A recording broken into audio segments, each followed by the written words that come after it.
Do you think it's possible to build your nation while still under Indonesian occupation? I think that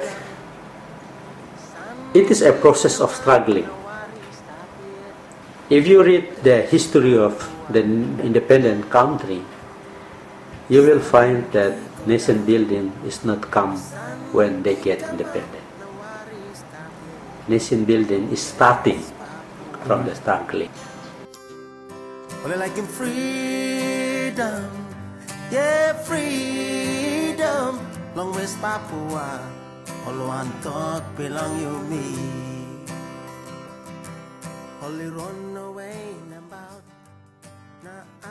What does Papua look like in 20 years?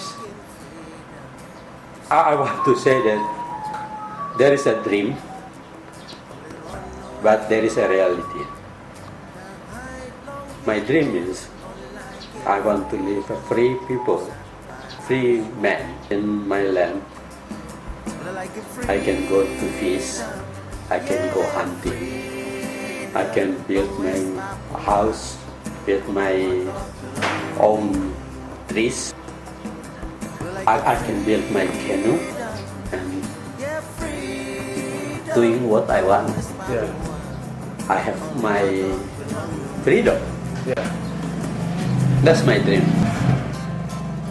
But reality is my people has changed.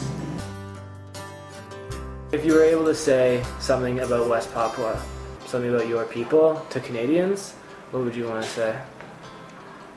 I believe that Canadian government who have interest with Indonesian government, and they will going to build a strong cooperation because economic interest, political interest, and they will going to forget about human rights violations faced by the Papuan people. But I believe on the peoples, Canadian peoples. I believe that you, Canadian peoples, as students, teachers, nurses, or whatever you are doing, you have your heart and your mind.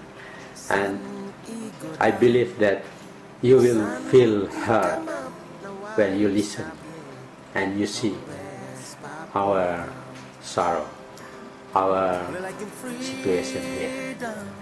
And I hope that you can use your capacity, your capability, your network, your resources to help us by sharing, by writing books about us, by speak in the media, telling everybody of our people here.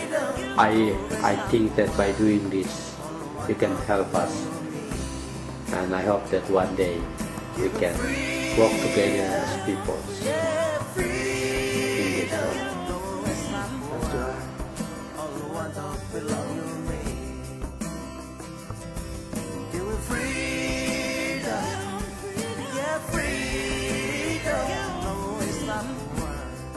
All the ones that belong